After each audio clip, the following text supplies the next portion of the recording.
Hey, what's up, everybody, and welcome to episode 32 here on the OH.Report video podcast, a.k.a. our Shaquille O'Neal episode, I'm told, or the Larry Hughes, or maybe even the Jim Brown, depending on when you grew up or who you love. My name is Brian Skronsky. I'm going to be your ship captain today. Got all the crewmates with me as well, and man, March Madness officially in full swing, baby. What a crazy ending we had to an awesome week here on the OH.Report. We're going to dive into that in just 1 second, but first, let's talk to the squad real quick, including, how about Hayden? Kissed by a rose on a gray. What's up, man? Not much. We had a great week last week. I got a lot of space around me today, so I'm keeping it real. Yeah, it must be nice not to have like a full 250 kind of taking up most of your airspace over there. And how about, speaking of decent-sized human beings, G-Man and Storm over here, a little bit more round, maybe less hairy version of Chewbacca and Han Solo? Yep, pretty much. I am huge. Trav is here, though. Oh, and Travis Big League Berardi is with us here in studio, and also somewhere out there in the universe. Can we take a look? Where is Travis today? Show us McDonald's on the magic probably. ball. Wouldn't be surprised. Hey, there he is. What's up, Big League? What you up to?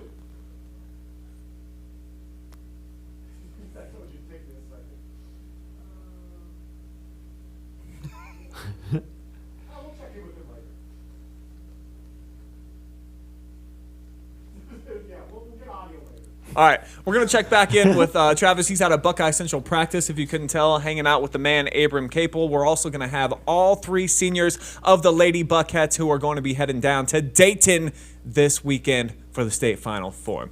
All right, guys. Hey, I think probably the game of the year that we had in high school basketball this year, at least the best that I was a part of so far, the Sheldon Bowl, totally lived up to the expectations. We're talking about number 6 in the state Western Reserve versus state number 1, Colonel Crawford. It come down to the final shot, and it was just wild madness in the fourth quarter. The Eagles overcoming a 17-point fourth quarter differential. Wow. It was a crazy game. Hayden, give me your thoughts, impressions of what we saw, and how do we unpack what transpired in this game that was truly the epitome of March Madness? Wow. I mean, so many places to begin. The kind of cool thing is I'm the one of us here in the room right now that wasn't there in person, so I actually got a chance to watch it, not in the building, but still you could kind of just feel the environment through the phone. It just had everything. The way I described it was it lived up to the hype, because there was a ton of hype about this game, but just went the extra mile and then some. It had all the extra stuff you would want. It had a story of surprise, triumph, all that tossed into one, and then it was just a shame that either team had to really lose, because it was just a great ball game to watch. You knew it was going to be good between those two teams, those two coaches, and so glad that could watch the end of that to take that in, because I know you're going to talk about it, but definitely one of the craziest fourth quarters we've ever taken in on the OH.Report. I thought it was like the perfect mixture of the thrill of victory, the agony of defeat, all boiling down over the last 8 minutes of play. Storm, G-Man, you guys were in the building. What was your big grand takeaway that you thought about yesterday about that contest? I still can't believe it. I cannot believe that what we got to see. I mean, I think that's the best game that's ever been on OH.Report. I would go that far. In all of our years of covering high school sports, that was probably the best game that I've ever seen, at least. Just like Hayden said, it lived up to everything, and I think it exceeded all the hype. And Western played one heck of a game, man. They have nothing to hang their heads on. Western went out there, they gave it everything they got, and they had Colonel Crawford on the ropes. I think any other team in the area would have just gave up at that point, that where Colonel Crawford was. But I mean, Colonel Crawford double-digit lead in the fourth quarter. I've never seen that done at the high school level. So I mean, it was just incredible. Yeah, it was. I would compare it very favorably. I was stunned like Rocky Balboa against Drago, where he doesn't know where he is. Oh, I see 3 of them out there. Hit the one in the middle, and then the Eagles just kept throwing punches, and eventually they landed. G, how did they do it? What'd you see out there? It's too bad someone had to lose that game, because I think if they didn't have to meet up in the district final, they'd both be playing this week. I think both of them were deserving to move on, but someone has to lose when it comes to a competitive sport like this. And Colonel Crawford, man, what a performance they put in that fourth quarter. I believe they outscored them 29-11. And when the Stars needed to step up too, I thought They did so. Studer and Valentine only combined for, I think, 2 in the first 2 half. points in And the first three quarters. 3, yeah. And then Valentine, he only had 5, but he had a crucial 3 and then a mid-range jumper, too, that got them back in that game. And then Studer had 12 of his 14 in that fourth period. So when they needed their guys to step up, they did, man, and they're moving on. And it's one of those things where it's so speechless. I've never seen that. You don't see that really at the professional level that many times, and to see it at the high school level done, it was a heck of a performance, and you really didn't know the magnitude of what happened when it was happening. It was kind of just playing, and you're like, and then like after the game, you kind of sit back and like they came back down. What was it, 17 points to win that game? In 7 minutes. It's remarkable. Me and Storm wrote him off on the broadcast when I think Jacob everybody Jarrett's at the did. line. Yeah. He has a chance to make it a 10-point game, 1 minute and 40 seconds on the clock. And I believe it was Storm that was like, if he makes this, we're going to go ahead and put this game to bed. And then all of a sudden it spun out, and it was like magic, man. Whatever happened, it truly felt like out of this universe for the Eagles. And what was really cool, when I was waiting down on the court with the team while they were cutting down the net, they looked at me and they're like, dude, what the F did we just do? Like, honestly, can you describe it to me? And I was like, I don't think so. I don't know what you guys just did. I'm going to have to go back and watch it. I did. The fourth quarter was unbelievable. And my grand takeaway, I think, is that I felt equally as bad for Chris Sheldon as I felt awesome for David Sheldon, because I don't think the better team won. I picked Western Reserve to win that game. I think they are the better team from top to bottom. I think their 8 players are better than the Eagles' best 8 players, and they proved it for 30 minutes. It was just unfortunate what happened to them if you're a Western Reserve fan in the closing seconds, but equally as amazing triumph if you are an Eagle supporter. It was magical. I think that was one of the coolest things I've ever seen human beings do in front of my own eyes. You can't write that stuff. Movie script. Beautiful. Okay. Speaking of like movie script stuff, they got some cool things going on right now out in New Washington. How about the Buckeye Central girls basketball team and what they've been able to do? Getting all the way to Dayton, just 1 loss for them on the season. They've been as dominant as they come, and we've got some of them hanging out with us here today at practice. I believe they just wrapped up. Travis Berardi is out there on location in New Washington. What's up, Trav? Just a lighter practice today. They went over some film, a couple sets from Waterford, but I'm joined now by head coach Abram Capel in the Capel Dome, as I call it. They didn't have a name to the gym, so I'm just it sticks, I guess, right, Coach? Self-proclaimed, yeah, for sure. But Coach, this has been a special season for you guys. Pretty much running through your district. You got a tough test in that first quarter and a half against Dalton, but it just seemed like you guys snapped back into it and just rolled away. Just what has been so good about this team that you've been able to run through your tournament so far?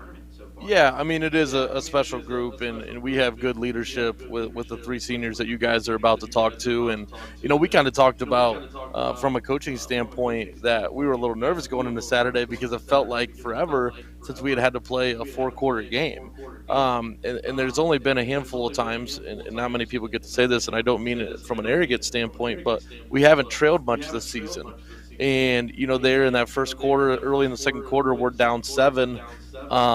And it was a little bit of adversity that we hadn't faced in some time. And it took one timeout. We finished the half on a 9-0 run, which, ballooned into what ended up being a 30-4 run over the course of the next 2 quarters.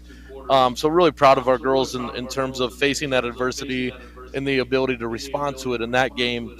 And in terms of, the initial question, we've been playing good defense, right? We've had really good effort on that end and making sure that we limit teams to one-shot opportunity, and we've had a lot of success doing that. All right, Coach, I'll let the boys get in their questions now. Go for it, guys. I'll go first, Abe. I've seen that you got a shirt that says "Practice like a champion" that I believe we're going to be able to sport here on the OH.Report. What does that mean? What is the secret sauce for the Lady Buckheads in practicing like a champion? Where's that stem from? It was actually the practice shirt that we had for our youth camp this past summer. But we have, obviously, you spend more days practicing than what you do in games, so the preparation, we feel like is just as important, if not sometimes more important, than actually executing on game day.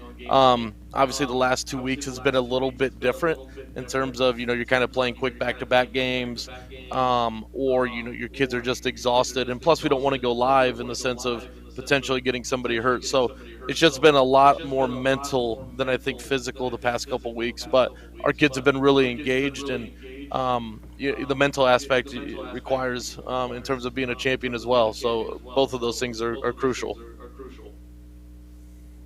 Coach, I will kind of talk about a question that we talked a little bit about at the game on Saturday, but what's it been like, just embracing and being in a community like in the surrounding area that's just so supportive? I know Travis talked to you about that on Saturday, but I mean, during our game, we read countless comments from places like Cary was a big standout, but just all over the place, Clear Fork, Shelby, Marion Pleasant, just, saying that, go win it all and that they're supporting you guys. How has that made you all feel, and just receiving and embracing that type of praise?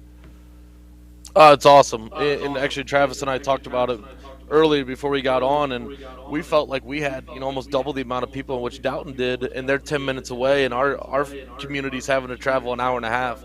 So it's awesome to be able to look out and see a sea of red, and knowing all these people are in your corner. I was also telling Travis, like, the amount of text and money donations that we've had for these next coming days in terms of going to stay overnight and having meals provided and stuff like that. There's all these people that are reaching out and want to support these kids. That way we can just worry about the basketball stuff, which is, it's a blessing to be in a tight-knit community of, 800 people, and there's about 4 last names that, flow around here. So it is really cool, and it's special, and it's something that, these girls may not realize it now, and even myself, just being, 30, it's something that they're going to remember for a really long time. And as they experience the world and get outside of this area, they'll realize, like, how special, the New Washington and Buckeye Central community, and like you alluded to, the other people surrounding us as well. It's a really cool thing, and sometimes very surreal when you kind of sit back and think about it. Thanks, Coach. Yeah, Coach, I got one for you over here. Who outside of the main cast of characters for you has really stepped up and made an impact, especially here, in this tournament run? The thing is, it's been somebody different every game, right? Claude and M get a lot of the attention and score the majority of our points, but I can think of, the 6 other ones have had huge impacts, right? Julie has been sound all the way through the back half of the season. Kate Cecil hits 5 threes against Mansfield Christian and really got her confidence back. I thought Paige Colleen was exceptional in the district final, being outsized. We're asking her to go in against Bose in Bose and Cook. Sydney Worm hits 3 huge threes in the district final, which kind of helped balloon that lead. You look at the regional semifinal, it's Kennedy Deppen in the second quarter in the second half. And then you look at Riley Concert in the regional final. So right there, each of those 6 have had their moment. And that's what we talked about. It takes all of them. And it's not just them. Like, even our kids that are dressing, that were JV kids, they play a crucial role in practice every day with having to memorize the other team stuff in just a short amount of time. And obviously, Claude and M do what they do, and we know what we're going to get from them. But those other 6, it would be unfair and unjust to just single out one. Well, Coach, you guys have been dominant the past few seasons, obviously. What makes this group so special compared to those last couple seasons? Other people have asked me that outside of reporters, and they're like, well, what team beats which team? Does this year's team beat last year's team? And, it's not that we didn't have good leadership before, but this group's just a little bit different. And I think of the taste of defeat last year has really left a sour taste, and I think our maturity has been better in terms of winning, celebrating for one day, then boom, moving on. And that's tough to do. That's why we tell them the NCAA, the March Madness tournament, is the hardest thing to do because of it's so emotionally high, and then boom, you got to get level-headed again to play the next opponent, and that's very much what this is. So I think we've done a really good job of that. I think the last week of our regular season was big for that. We went Perkins, Lexington, Winford, and Bellevue all in a 6-day span, and I was like, okay, those are big wins. Boom, you're done. Move on to the next one. And I think that's really translated here into this postseason, and that's been really good for us. And real quick, Coach, since you said people asking you all the time what team would be what team and this and that, and you watched the end of the Colonel Crawford Western Reserve game on the phone on the ride home, what were your thoughts and impressions of the end of that game, and do you think that the better team won? I don't know as much about Western as I do Crawford. I had the opportunity to have Valentine and Studer a little bit in AAU when they were younger, and very much like with Claude and M. I'm thinking about Mason and Carter Valentine last year when they were upset in the district semifinal by Willard. And those kids, and especially those competitors and what Dave does over there, they remember that for 365 days. And I'm sure I can guarantee you that was a post third quarter conversation. And those guys, I mean, Dick Vitale always used to say, PTP, a primetime performer, and you said earlier in this conversation that those two stepped up when they needed it most, and that doesn't surprise me at all. So to answer your question, I don't want to answer who the better team was, but with my relationship that I had with both Mason and Carter, I'm really proud of them, and I'm excited that they were able to get the job done and continue their season on the Bowling Green. Yeah, those two have been phenomenal all season long, and I know that you got a couple of seniors that have been the same way. So, gentlemen, if you want to pass off the headsets, bring in a couple of players here. Love to throw some questions. Actually, there's other media here. They're so popular, getting interviewed right now. They're just about to wrap up. So I'm going to ask Coach, you've seen tape on Waterford, your semifinal matchup. Just give us a little bit of a scouting report for everybody else out there. Yeah, so Waterford is a little bit different than some of the teams that we've just played, but at the same time they have some similarities. They're very guard oriented. They're a little bit smaller in terms of size, but they scrap and they're super gritty. They do a variety of different zone presses, and I think they really like to mix things up and keep the other team's offenses confused. And they shoot the ball from the perimeter a little bit more than some of the last couple teams we have. They rely very much like us on shooting threes and getting some scoring from the perimeter. So that'll change some of our defensive schemes. We'll continue to watch it tonight. We showed them some film this afternoon. But at this point, we understand there's 4 teams left. You're dealing with elite programs and elite coaches and elite players. And, Waterford, I read today, they've won 12 out of their last 13 districts. So that goes to say enough about their program. They got beat in the state semifinal last year. So, again, that's probably a conversation that they're having this week in terms of getting back and having a little vengeance on, for last year's team.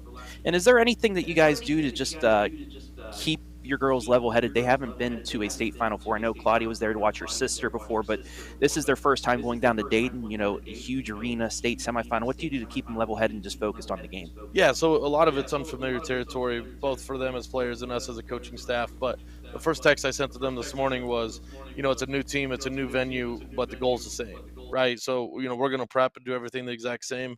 I kind of got on them today because, we were just shooting, but they didn't put on practice jerseys. And I said, wait a minute, who told you to not put on practice jerseys? So for us, everything has to stay the same. And I understand the environment's going to change and, not sleeping in your own bed and, practicing in different facilities. But at the same time, it's a 94-foot floor and the free throw line's 15 feet away and the hoops are 10 foot tall. So try to do the best we can to keep reiterating that. And, obviously they're high school kids. There's going to be some jitters and a little bit of nerves, but I think once the flow of the game gets going, I think everybody will return to hopefully normal form. All right. Well, I know you got an interviewer over there for you, so thank you, Coach. Yep, and let's bring in Julia it. Evac first, and then once she's done, we will head off to Emily Cecil and Claudia Pfeiffer. But go ahead, throw that on.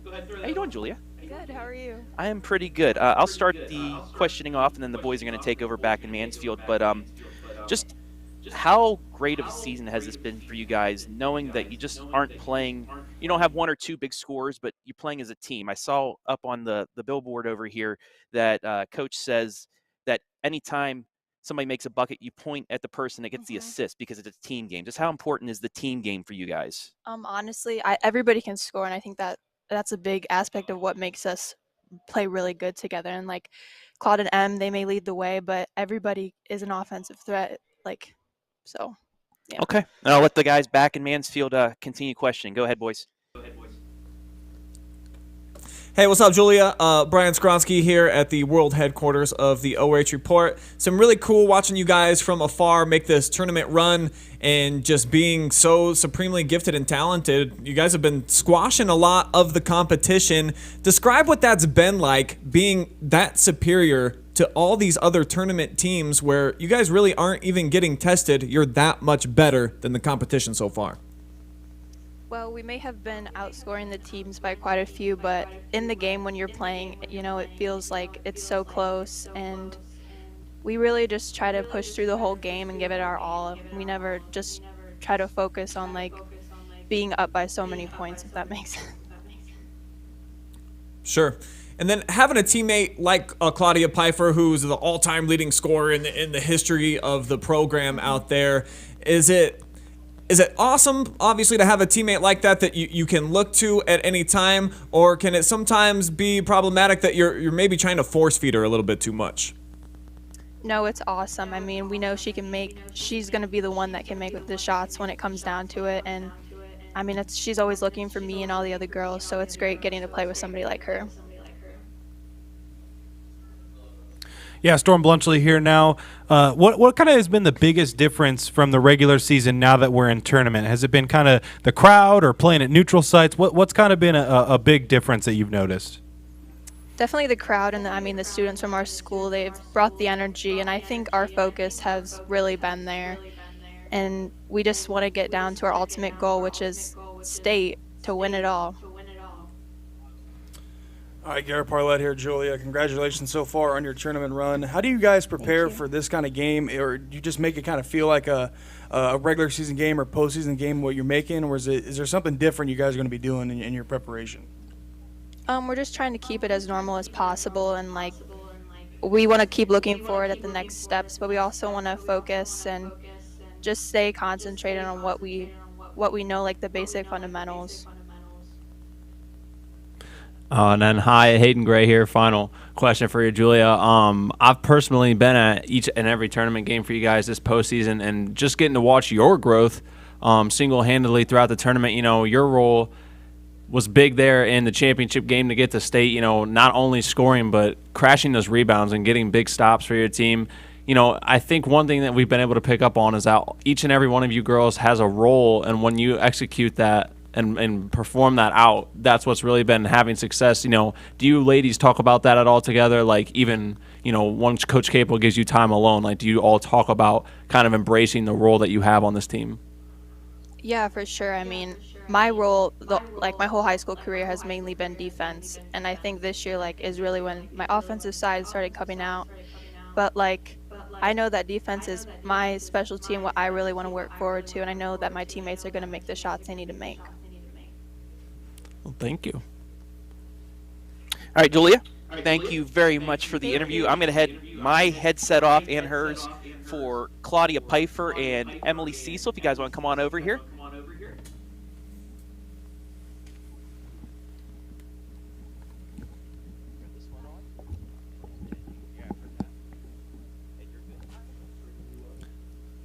Awesome. So we've got Emily and Claudia joining us now. Brian Skronsky here at our studio in Mansfield. Thank you, girls, for joining us. Appreciate the time. We got a chance to talk to your coach for a little bit earlier, Abram Capel. Seems like a pretty cool dude, and it sounds like you guys get after it pretty hard in practice. Describe what it's like playing for your head coach. Yeah, he's definitely a tough coach. He wants the best for all of us, so he definitely pushes us throughout practice. We're lucky to have him as a coach, though. He has our best interest at heart, and he's always looking for us to succeed. So I think just having that trust in him is what makes us so successful. Yeah, he's definitely okay. Yeah, he's definitely a really great motivator, and I think really keeps us all focused at practice, which is the main thing, because how we perform at practice will reflect how we play. So yeah, just having him and just taking charge, it's awesome. And how much does he put on your guys' shoulders, not just at practice, but in the games, to be the leader, the extension of him out on the floor? Because with just 3 seniors, you are the ones, obviously, that everyone is looking up to. Yeah, he definitely leans on us a lot, and especially Em with being the point guard. She has to relay those plays and those messages to us. So just being that communicating aspect on the floor for him, especially in, regional final games when there's tons of people in the stands and it's hard to hear, just being that second coach, I guess, on the court is what he looks for us. Yeah, he before I turn it definitely. over, go ahead. Sorry. Yeah, he definitely relies on us three seniors a lot. So just making sure that we get our job done is really important. Okay, yeah, my last question for you, too. Claudia, you're the all-time leading scorer in the history of the program, and even for the boys. Emily, you're over 1,000-point scorer. Is there time in the moment to sit back and reflect? Because none of us sitting here have been over 1,000 points or done anything nearly as cool as you two have. Do you sit and admire some of your work yet, or is that for after the season and maybe when you're a little bit older like our age? I honestly haven't really stopped to reflect on it yet, but I think once the season's over, it's not done yet. Hopefully we got that state championship, but I think just being able to reflect on all the good things that these 4 years have brought will be really rewarding. Yeah, I definitely haven't taken any time either to think about it. Just focused on the season, which is really important, and I think once it does come to an end, it'll come to an end this weekend. So that will be something really special. That's been a big part of our lives to look back on, and it'll be awesome. Just all the memories that we have, and all the fun times with the teammates. All right, hey guys, Garrett Parlett here. What would this a state title mean to not only you two and the senior class you guys got there, but the rest of the squad and the community? Yeah, the community is huge here. Obviously, being a small town, we have that support from surrounding areas like Shelby or just Colonel Crawford, those schools like that. So I think just having the support of everyone around us is really motivating to get the job done. But the tradition here is something really special, and I think, you know, a lot of times our state teams, I think it's been 7 years that they've been to state, they stop there. So we want to continue that tradition, try to push forward and get that championship. Yeah, like Claudia said, our community and our fan base is just awesome. Our student section, they definitely are supporting us. So I think just having them at our back and just playing for them is something that we've preached these last few weeks, especially just playing for something bigger than ourselves. Storm Bluntschli here now. Just, I mean, it must be surreal to just even be in the position to, have an opportunity to compete for a state title. Just talk to me about, what that's been like to go this far in the playoffs and even have that opportunity to play at the University of Dayton. Yeah, we've talked about it as a team, and that is something to be grateful for. But like I said earlier, we don't want to stop here, and we want to take this opportunity with a grain of salt and, give it our all, because not a lot of teams get this chance, and it's something special, and we will look back on it in the future, but, we're not done yet, and we want to get this for our community. Yeah, it's definitely an opportunity, and it takes something really special to get that opportunity. So just to know that we're here, we're definitely still really focused, but it is really special.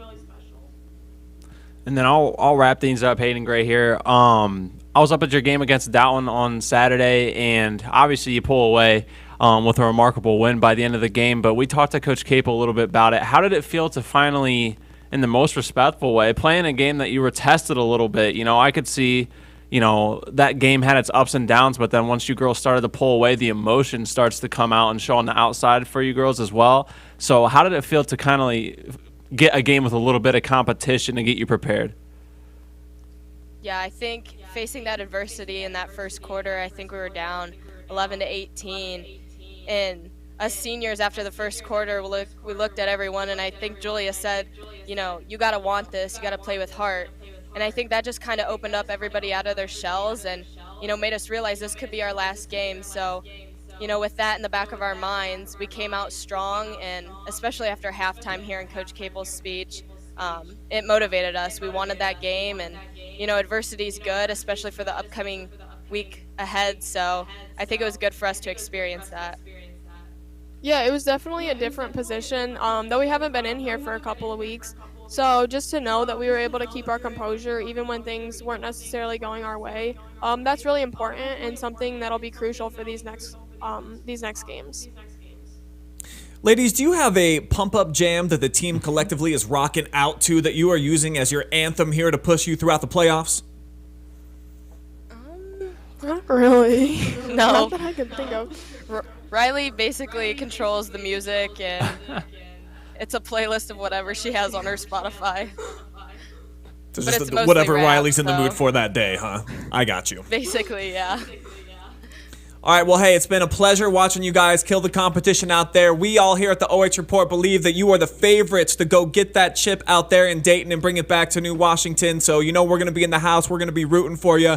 You two girls have been phenomenal. Thank you so much for the time. Great interviews as well. Thank you guys. All right, now go make 100 more free throws. I know Coach Capel's probably going to ask for that. Hey guys, real quick, if you're still there. Some swag to bring back to Yeah. the studio. Got Let's the shirt go. the coach is wearing. Now the big question is, Another Travis, one. what size are they? Let's see. We got an XL Okay. and a large. So sorry, G and So, Storm. And then one more Travis thing. and Brian got some new Call swag. themselves- Hayden, it looks like me and you are They getting call geared up, themselves- baby. Student section calls themselves Chuck City. Well, they put a little note out to us after we got them on. Yeah, Look at Chuck that. City. Hey, we Yeah, love them Chuck right City. back. The OH Report. Where are those buildings at in New Washington? I don't think I noticed them last I think time that I might passed through. kind of be a variation don't of know. our buildings, maybe. I don't know. Beats me. They got a good But, skyline. Yeah. I'm going to let you guys finish things off. I'm going to pack up and head back home, but it was fun up here. All right, from Chuck City back here to Mansfield. Thanks, Trav, and wish those Lady Buckettes good luck for us one more time. Maybe get in a couple drills with them. Let them see what big league You got to make competition feels like. 100 3-pointers. Coach Capel 100 free throws, 50 threes, 20 mid-range jumpers. Yeah, I'll be here until they got to leave for Yeah, Dayton if they hey. can do that. So I don't think. Adam says don't come back until you've accomplished all those missions. Coach Capel's your proof. We need a signed note. We want a Okay. note from Capel, baby. All right. Have a good rest of the show, boys. All right. Bye, Trav. Thanks, bro. All right, so Buckeye Central, the cream of the crop in Division 4. I wasn't BSing you. I think that they probably are the favorite to go out there and go ahead and get a state championship. And we thought the same thing, I think, about the Shelby Whippets, the number 1 team. Were undefeated heading into the regional championship game where they got upset by Bishop Hartley. Hayden, you were the only one that was in the building out of us 4 that are here chatting this afternoon. In your opinion, did Shelby let themselves down, or did the better team win in the regional title game? Shoot, man, it's tough. That's a question that I think I've been trying to unpack in my head for a couple days, and that I know that we've been talking a little bit amongst ourselves. And to answer the first part, do I think the better team won? I think that Hartley was better when it mattered. And so, yes, I think it's fair to say. And I honestly think you could ask, Coach Lance or any of the Shelby girls as well, did they deserve to win? Did they beat you? And they would say yes. I think they had a lot of respect for each other after the game was all said and done. I think there was a lot of missed opportunity. They had a rough night from a field, and that's the other thing we've talked about. It was the most unfortunate night to have one of their worst shooting performances. They were just 3 of 22 in the first half, and just everyone was missing a lot of shots that they don't normally make. And Hartley went through the same thing. They only scored a point in the second quarter. That's why we had that whopping 10-7 halftime score where people thought football season was over. But when it all came, down to it in the second half, it was going to be who was able to make the most of their opportunities when they got them, and that's what Hartley was able to do. And so I think that they were the better team that night. I'd love to see this game played out again if Haley Baker was at full health, but we live in a world where, in the now, you can't look at the what ifs, and I'm sure none of them want to think about that either. But I think that, they beat Toledo Central Catholic earlier in the week too, who was a state-ranked perennial powerhouse. So Hartley has certainly earned their way to the game by far, and yeah, I think they won when it mattered, and Shelby had a fantastic season and still had the history that they were looking for. I went back and I got to watch this game. I was calling a different game that night, so I didn't get the opportunity to watch it live and free or be in the building for this one. But I did feel like Shelby had the better maybe not athletes, but I thought they had the better, more skilled basketball players, and they didn't come through with the plays. So the Shelby team that we were accustomed to seeing all year, that you guys covered, all three of you, a bunch throughout the campaign, it wasn't like the same reflection in the mirror. I think that the moment got a little bit big for Shelby. That was my impression of the game. And then also, it was the first time that I had saw where another team matched the Lady Whippets' energy. I thought Hartley actually brought a little bit more juice maybe in their box on that game. So I think that Shelby was probably a better team than Hartley was, but they wanted it more, man. And then they made the plays, as you said, when they mattered most. What do you guys think? I'm in agreement, but Bishop Hartley is just they're a really solid defensive squad. They like to take their time on offense as well, so that's always a difficult thing to play, especially this deep in the playoffs. And Shelby in general just always has a tough tournament draw. I feel like, but Bishop Hartley really just went out there and played their best defense and just played a better game than Shelby did. And, that's all what the playoffs is about, survive in advance. And Bishop Hartley, they were the better team that night. And the regular season doesn't matter.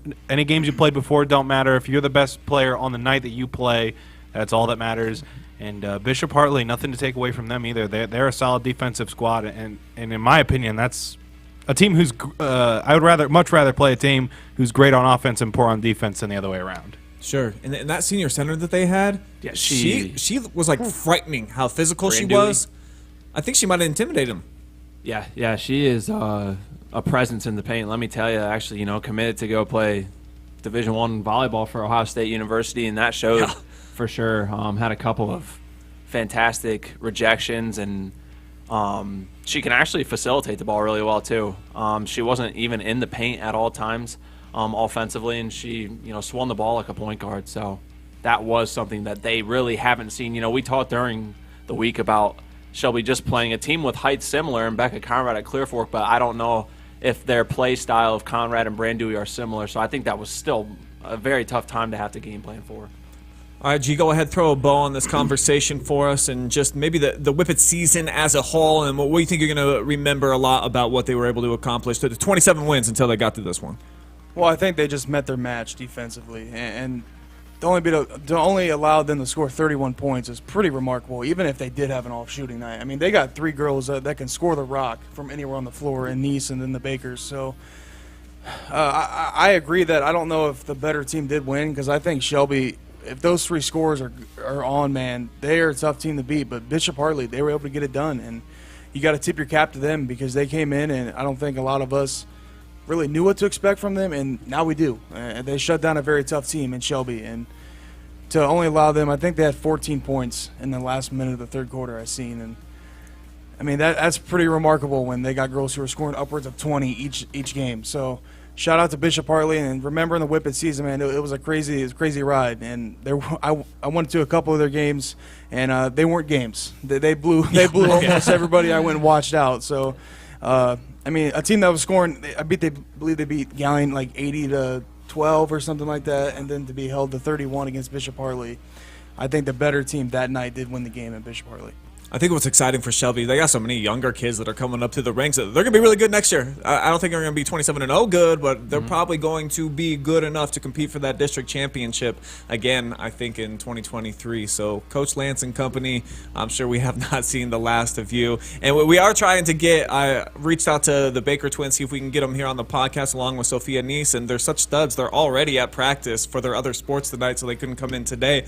But we're going to try to get them on here soon, talk to those three who are all going to the next level in playing college basketball. So it's going to be tough for them to say goodbye to those girls, but at the same time, like I said, that the cupboard is far from bare, man. They got some stuff going on out there in Whippet country right now. Still got multiple teams standing also in the boys game as we get to the regional levels. I think even more than we did for the girls last week. But who is the top contender of the teams that we are covering right now? Who has the best chance to make a run, get to Dayton, where the Buckettes are about to be? Storm, we'll let you tip things off. I think it's Calvert, and I think it's by a pretty decent margin. Of all their games they've played so far, 20 of 25 have been won by 10-plus points. That is pretty impressive, I think, to say the least. They beat Margaretta in the regular season, who was number 1 seeded and a district D4 champion, and they've just honestly been tearing through the playoffs. they're having a remarkable season, just scoring the basketball. It's kind of like a Colonel Crawford thing through the regular season where they were just absolutely blowing the doors off teams, and it's continued for them into the postseason. And I don't think that there's anyone left that can kind of match up to them. But, I mean, this is where the competition starts to get elite, so anything could happen. Well, like you said, though, you brought up Colonel Crawford. Until that Western Reserve game, they had beat every team on their schedule by at least 11. So you don't think the Eagles, though? Or what kind of chance do you give the Eagles in D3? I really do like the Colonel Crawford Eagles, and if they play every game throughout the rest of their tournament run like they did that fourth quarter versus Western, there's not. I don't know if they could duplicate that. Well, yeah, ever again. that's what I'm saying. There's not a team on earth that could beat them, I don't think. But I think Western's got a pretty solid chance. But my for sure, without a doubt, bet would definitely have to be Tiffin Calvert. You in agreement, G-Man? Yeah, I would agree. I haven't got to see Calvert this year. I think you have probably the best opinion on this, Brian. You've seen Calvert, I think, the most out of all of us. But going back to Colonel Crawford, I think you don't want to count him out yet because still unbeaten in the season, and they got some ball players on that team. But Tiffin Calvert, man, I think if they were in D3, they could compete. I think they'd still be playing because they beat Western Reserve by double digits, correct? Yes, so I on think, their floor. Yeah, Yes. I think that they can hang in a division higher than them in D3 if they were able to move down. But in D4, I like their chances, man. I think they're going to really bring home the chip. You know, why I'm going to go with Calvert too is because in Division 3, I like Colonel Crawford's team a lot. I don't like who they have to play, though. I feel like it's a little bit more challenging. They got to play the number 7 team in Harvest Prep coming up, and then lurking beyond that, the Ottawa Glandorf team. That last time they got to a regional, I was there. I watched it go down at BG. It was the last night that we played basketball before the COVID scare happened, and they got swatted off of the floor. So we'll see if things change this go around, if we get that rivalry matchup in the tournament again. I certainly hope we do. But Tiffin Calvert's just so lanky on the perimeter. It's the only team I feel like I've seen this year. Everybody that's in the starting lineup, with the exception of Jackson Sizelove, stands 6'2" or taller, and they all shoot threes, and they shoot them very well. 40% as a team almost. So that's unusually good for a high school team. And their defense, what's so cool is that they're like fine wine. They get better as the night goes along, where their turnover rate really comes to a new level in the second half. They don't get tired. Their opponents do.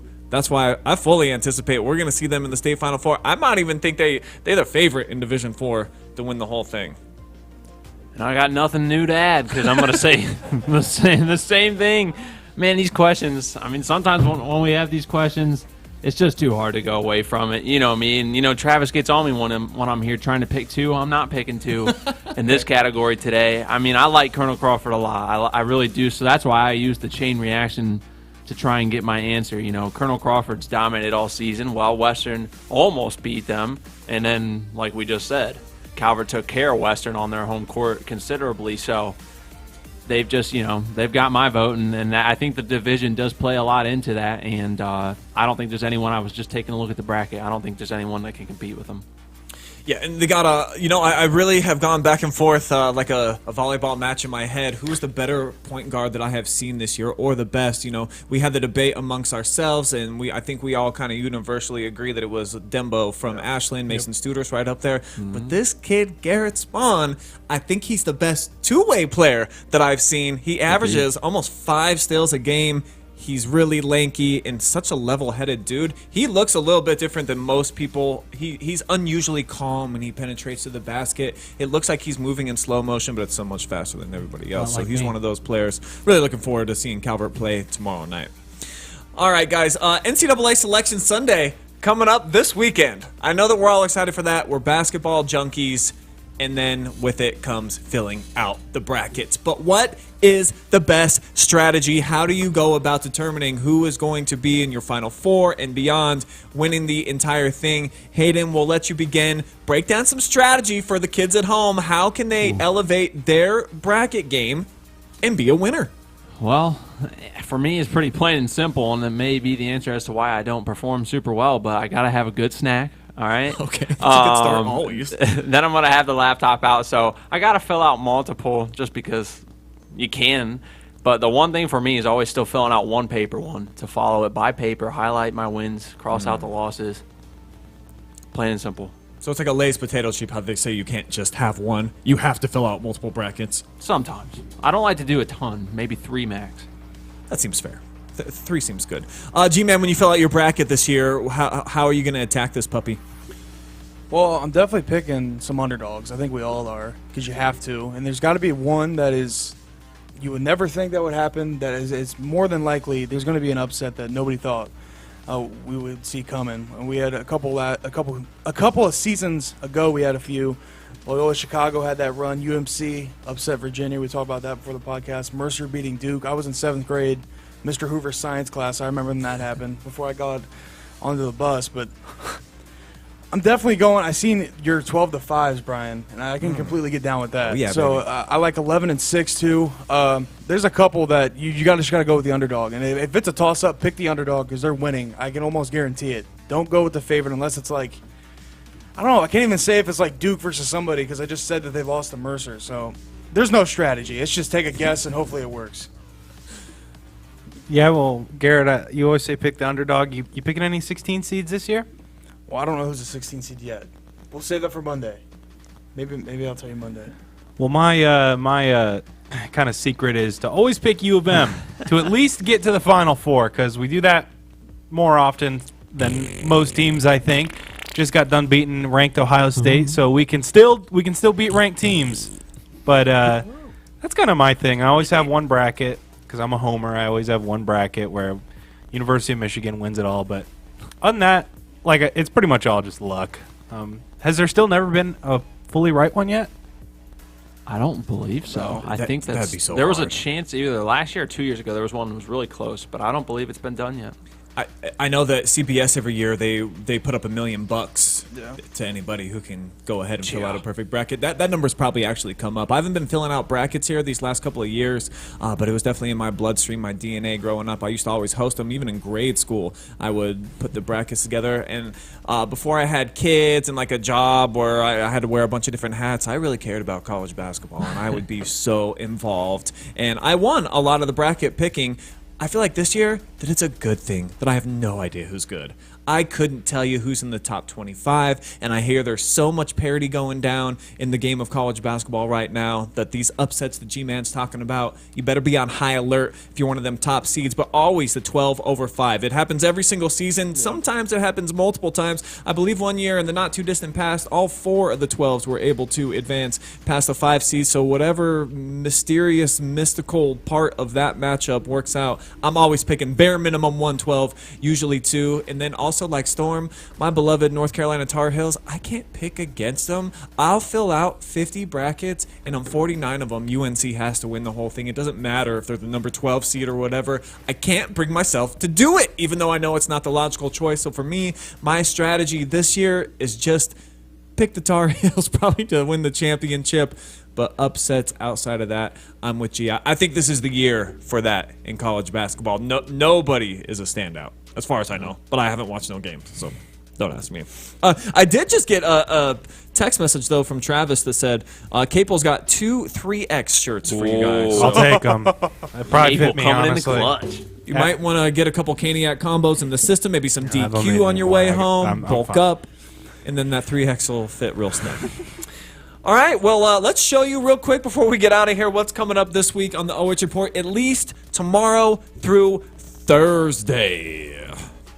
Tomorrow night, 3 games, all for the right to move on to regional championships, all in Division 4. 3 awesome games, if you ask me. Let's start with the first one, Margaretta versus Richmond Heights at probably the coolest venue. I know it's Travis's favorite, and he's a little sad that he doesn't get to go. It's a Canton Fieldhouse. G and Storm, you're going to be there. You giving the Polar Bears a fighting chance? I sure am. I really like Leibacher. He's got the 99 speed. Things are looking, seating-wise, they're looking a little grim for them, but it's all about being better than the team on Tuesday. No other day matters except for Tuesday for them at this point. Yeah, I agree with Storm. I think this late in the tournament, they got to have at least a chance. Now, I know Richmond Heights, they're a very tough squad, to say the very least, but I'm rooting for them Polar Bears to get it done, but I guess we'll see. Well, on our Super Tuesday, Hayden, you're going to be watching East Knox do something they've never did before. That's play in the regional. So shout out to all of our guys sporting the purple. And, hey, I told Weston Mielek's mom that I would be wearing purple on Saturday to help cheer the Bulldogs on, even though I couldn't be at the game. And it got the job done. I'll be wearing purple tomorrow from our game at Calvert. What do you think about the Bulldogs, though, and their matchup against Tri-Village? We hear they score a lot, right? Yeah, I've been taking a brief gander and a glance at their schedule, and it appears they've scored over 100 points 2 times this year and have scored 90-plus 5 times. So those Bulldogs are going to need to really be practicing that defense, maybe getting some extra reps in here tonight. But we will see. You know, when you, like they said, any given night, and when you're riding history, you never know. I think the Bulldogs They did in football. only average about 48 a game. So if the game gets up into the 90s, I don't know. It's all about that D for East Knox. And then Tiff and Calvert, I mean, what more can be said? I think we kind of laid it all on the line for you. Yep. They're really good. They're going to be playing Ottoville. All 3 of those games are going to be live and free for you tomorrow night. And then moving to Wednesday, assuming that Bowling Green can accommodate all the people that we're trying to bring up there, we're going to do a 3-camera blowout mega cast for this one. Number 7 Harvest. My producer says 5 cameras, so add 2 more to the mix. Colonel Crawford, the number 1 team in the state, coming off of the wildest 4th quarter in the history of civilization. How do they follow it up? You can watch on 5 cameras on Wednesday night. That should be awesome. And then Thursday night, Huron versus St. Mary's Memorial. Hayden G. Storm, believe you guys are all going to go up there. You know anything yet about these Tigers who we've had on OH.Report? You've been keeping a little eye on them? I know they're good, but that's about it. At this point, all the games are good. And that's what I like about this time of the year is that no matter where we're going to go, no matter what teams we're going to watch, we're going to see a good matchup. Huron just beat Lexington, correct? Yes, they did. If you can beat Lexington, I think that's pretty impressive, at least for our area. So I'm pretty excited. Well, we've seen them storm versus Vermilion. I think that was the we sectional did, yeah. semifinal. That was the first game. They looked, wow. They get up the floor very fast, Yeah. like to shoot a lot of threes, and they can rebound the basketball too. So Huron, I think they got a fighting chance, at least in that game. So make sure you stay tuned. That's the week ahead, and then we don't have what's going down on Friday and Saturday. We are for sure. We're going to be in the building at Dayton Friday night for the Lady Buckheads state Final Four matchup, and then if they move on to the championship game, we're going to be there as well. And then it just is going to depend who wins on Tuesday and Wednesday, what else we're doing over the weekends. That's going to do it for the OH.Report video podcast, our Magic Johnson episode. Appreciate everybody out there for tuning in. See you next week right here.